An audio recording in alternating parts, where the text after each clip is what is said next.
തെരഞ്ഞെടുപ്പ് റാലികൾ അഭൂതപൂർവമായ ജനക്കൂട്ടം. ഈ തെരഞ്ഞെടുപ്പിൽ ഇടതുപക്ഷ ജനാധിപത്യ മുന്നണിക്ക് വൻ വിജയം നൽകുമെന്ന് ജനങ്ങൾ തീർച്ചപ്പെടുത്തിയ മട്ടാണ് എല്ലായിടത്തും കാണുന്നത്. കോഴിക്കോട് നഗരത്തിൽ സാധാരണ സന്ധ്യയ്ക്ക് ശേഷമാണ് ജനങ്ങൾ ഒത്തുകൂടുക. അതിനു മുമ്പ് തന്നെ കോഴിക്കോട് കടപ്പുറം, കോഴിക്കോട് നോർത്ത് സൗത്ത് രണ്ട് മണ്ഡലങ്ങൾ ചേർന്ന റാലി വൻ ജനക്കൂട്ടമാണ്. ഇടതുപക്ഷ ജനാധിപത്യ മുന്നണി കഴിഞ്ഞ 10 വർഷക്കാലത്തെ ഭരണം എങ്ങനെയായിരുന്നു എന്ന് ജനങ്ങൾ അനുഭവപ്പെട്ടത്. കോൺഗ്രസും BJP ഈ 10 വർഷക്കാലത്തെ LDF സർക്കാരിന്റെ ഭരണ നേട്ടങ്ങളെ വക്രീകരിച്ചും വളച്ചൊടിച്ചും നുണപ്രചരണം നടത്തിയാണ് തെരഞ്ഞെടുപ്പ് പ്രചാരണം നടന്നത്. 2011 മുതൽ 16 വരെ ഉമ്മൻചാണ്ടി നേതൃത്വം നൽകിയ UDF ഗവൺമെന്റ്, അതിനു മുമ്പ് കോൺഗ്രസ് നേതൃത്വം നൽകിയ ഗവൺമെന്റുകൾ ഉണ്ടായിട്ടുണ്ട്. എന്നാൽ ഏറ്റവും ഒടുവിലത്തെ UDF ഗവൺമെന്റാണ് ഉമ്മൻചാണ്ടി നേതൃത്വ ഗവൺമെന്റ്. എന്തായിരുന്നു ആ കാലത്തെ കേരളത്തിന്റെ അവസ്ഥ? പവർ കട്ട്, പൊതുമേഖലാ സ്ഥാപനങ്ങൾ അടച്ചുപൂട്ടൽ, പാവപ്പെട്ടവർക്ക് നൽകി വന്നിരുന്ന സാമൂഹ്യക്ഷേമ പെൻഷൻ 600 രൂപ വീതമുള്ള പെൻഷൻ 18 മാസം കുടിശ്ശിക, KSRTC ബസ് ഓടിക്കാൻ പറ്റാത്ത വിധത്തിലുള്ള പ്രതിസന്ധി, പെൻഷൻ കൊടുക്കാൻ കഴിയാതെ KSRTCയിലെ പെൻഷനേഴ്സ് ആത്മഹത്യ ചെയ്തു വന്ന ഗതികേട്, ഇതൊന്നും അധികകാലം മറക്കാൻ മാത്രം അധികകാലമായിട്ടില്ല. ഇന്ത്യ രാജ്യം ഭരിക്കുന്ന BJP ആവട്ടെ, ഇതെന്താണ് സ്ഥിതി? പശ്ചിമേഷ്യയിൽ ഒരു വലിയ യുദ്ധം നടക്കുന്നുണ്ട്. യുദ്ധം എന്ന് പറയാൻ പറ്റില്ല, ആക്രമണം.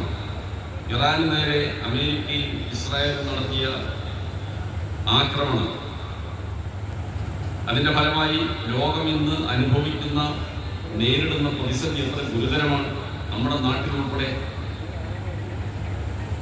BJP തെരഞ്ഞെടുപ്പ് പ്രചരണവുമായി വരുമ്പോൾ, വീട്ടിൽ വോട്ട് അഭ്യർത്ഥിച്ച് വരുമ്പോൾ നിങ്ങൾ അവരോട് ചോദിക്കണം, ഓരോ കുടുംബത്തിനും ലഭിക്കുന്ന പാചകവാതക സിലിണ്ടർ കിട്ടാതായത് എങ്ങനെയാണ്?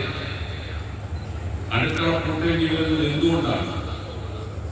ഹോട്ടലുകൾ അടച്ചു പൂട്ടേണ്ടി വരുന്നത് എന്തുകൊണ്ടാണ്? പെട്രോളിയം ഉൽപ്പന്നങ്ങൾക്ക് പെട്രോളിന് വില കൂടി വരുന്നു, അതെന്തുകൊണ്ട്? 10,000-കണക്കിന് വരുന്ന കേരളീയർ, നമ്മുടെ സഹോദരി സഹോദരന്മാർ ജോലി ചെയ്യുന്ന ഗൾഫ് രാജ്യങ്ങളിൽ അവർക്ക് സ്വന്തം നാട്ടിലേക്ക് വരാൻ നോക്കിയില്ലാതെ കുടിയിൽ കിടക്കുന്നു. തെരഞ്ഞെടുപ്പിന് പോലും വരാൻ കഴിയുമോ എന്ന സംശയമാണ്. വ്യോമഗതാഗതം താറുമാറായി. ആരാണ് ഇതിന് ഉത്തരവാദി? ഈ ആക്രമണം അവസാനിപ്പിക്കണമെന്നൊരു വാക്ക് നരേന്ദ്രമോദി പറഞ്ഞു. ലോകത്തിലൊരു പ്രധാന രാഷ്ട്രമാണ് നമ്മുടേത്.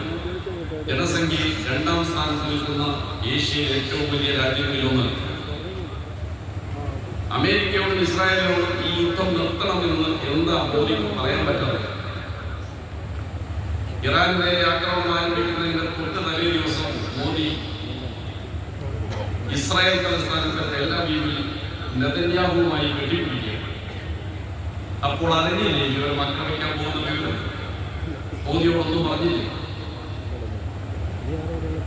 എന്താണ് ഇതിന്റെ പിന്നിൽ?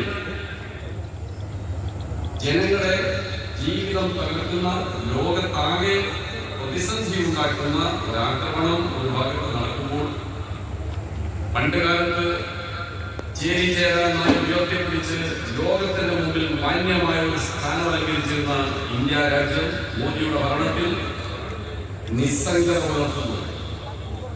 ഇതൊക്കെ നാം നേരിട്ടുകൊണ്ടിരിക്കുന്ന പ്രശ്നം. ഇന്ത്യൻ നാഷണൽ കോൺഗ്രസ് ഇവിടെ UDF നേതൃത്വം നൽകുന്ന കോൺഗ്രസാണ്. കോൺഗ്രസിന്റെ സമുന്നത നേതാക്കൾ തെരഞ്ഞെടുപ്പ് പ്രചരണത്തിലുണ്ട്. കോൺഗ്രസ് പ്രസിഡന്റ് മല്ലികാർജുന ഖാർഗെ, ലോക്സഭയിലെ പ്രതിപക്ഷ നേതാവ് രാഹുൽ ഗാന്ധി, ഇവരെല്ലാം ഇവിടെ വന്നു. എന്ത് രാഷ്ട്രീയ പ്രശ്നമാണെന്ന് നിങ്ങളോട് പറഞ്ഞത്? അവരിവിടെ വന്ന് കേരളത്തിലെ 4ാം ഘട്ട കോൺഗ്രസ് പ്രവർത്തകർ നടത്തുന്ന തറപ്രസംഗം നടത്തിയാൽ പോയത്. രാഹുൽ ഗാന്ധി പാട്ടുപാടി വേദി ശബരിമല സ്വർണ്ണപ്രശ്നം വെച്ചുകൊണ്ട് ആ സംഭവത്തിലെ പ്രതികളെ അന്വേഷിക്കാൻ കേരളത്തിലേക്ക് വരണ്ട. രാഹുൽ ഗാന്ധി താമസിക്കുന്ന അമ്മയുടെ വീട്ടിൽ പോയി അന്വേഷിച്ചാൽ മതി, സോണിയാഗാന്ധിയെ അന്വേഷിച്ചാൽ മതി. അവിടെയല്ലേ ഈ പ്രതി പോയിട്ട് ചരട് കെട്ടിക്കൊടുത്തത്? സെഡ് കാറ്റഗറി പ്രൊട്ടക്ഷൻ ഉള്ള സോണിയാഗാന്ധിയുടെ വസതിയിലേക്ക് ഒരാൾക്ക് കടന്നിറങ്ങണമെങ്കിൽ മുൻകൂട്ടി അനുമതി വാങ്ങണം. കരുണാകരൻ സകല പ്രതാപത്തോടുകൂടി നേതാവായിരുന്ന കാലത്ത് ഒരിക്കൽ സോണിയാഗാന്ധിയെ കാണാൻ ആ വീട്ടിലേക്ക് ചെല്ലാൻ പെർമിഷൻ ചോദിച്ചു. പെർമിഷൻ കൊടുത്തില്ല. കരുണാകരന് പെർമിഷൻ കിട്ടാത്തടത്ത് ഇപ്പോൾ ആസാം മുഖ്യമന്ത്രിയായ ഹിമന്ത ബിശ്വാസ് യൂത്ത് കോൺഗ്രസിന്റെ അഖിലേന്ത്യാ നേതാവായിരുന്നു.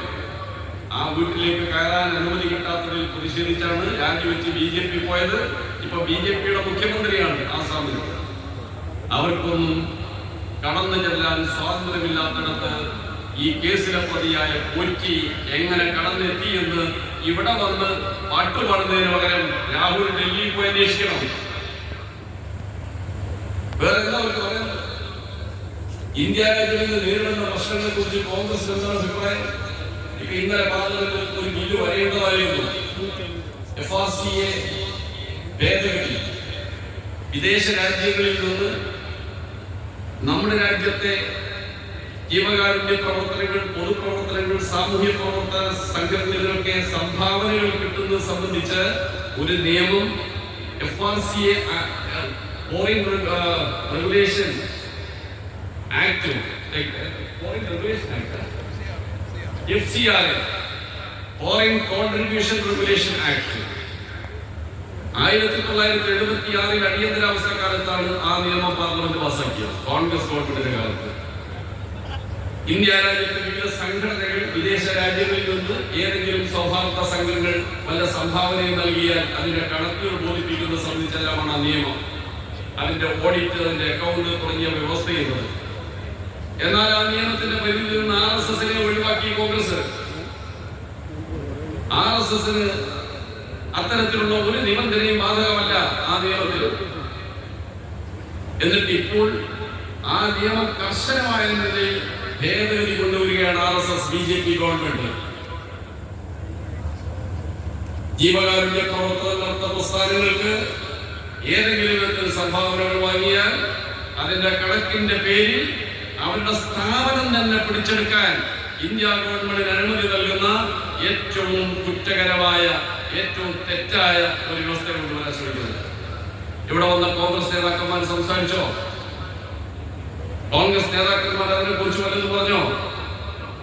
ഇന്ത്യ രാജ്യത്ത് ജോലി ചെയ്ത് ജീവിക്കുന്ന 60 കോടിയോളം വരുന്ന തൊഴിലാളികൾക്ക് ഒരു സംഘടന രൂപീകരിക്കാനോ, ഒരു സമരം നടത്താനോ, അവകാശങ്ങൾ ചോദിക്കാനോ അവകാശമില്ലാത്ത വിധത്തിൽ ട്രേഡ് യൂണിയൻ സ്വാതന്ത്ര്യം, ട്രേഡ് യൂണിയൻ രൂപീകരണം എന്നിവയെല്ലാം തടയുന്ന ലേബർ കോഡുകൾ, 29 നിയമങ്ങൾ വക്രീകരിച്ചുണ്ടാക്കിയ 4 നിയമങ്ങൾ.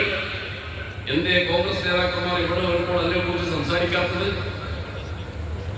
ഒരു മാസം മുമ്പാണ് ഇന്ത്യയിലെ തൊഴിലാളികൾ ദേശീയ പണിമുടക്ക് നടത്തിയത്. ആ നിയമങ്ങൾ പിൻവലിക്കണമെന്ന് ആവശ്യപ്പെട്ടുകൊണ്ട് ഇന്ത്യൻ പാർലമെന്റിലോ പുറത്തോ ഇന്ത്യൻ നാഷണൽ കോൺഗ്രസ് തൊഴിലാളികളോടൊപ്പം നിൽക്കുന്നുണ്ടോ? അതിൽ നിന്നെല്ലാം വ്യത്യസ്തമായി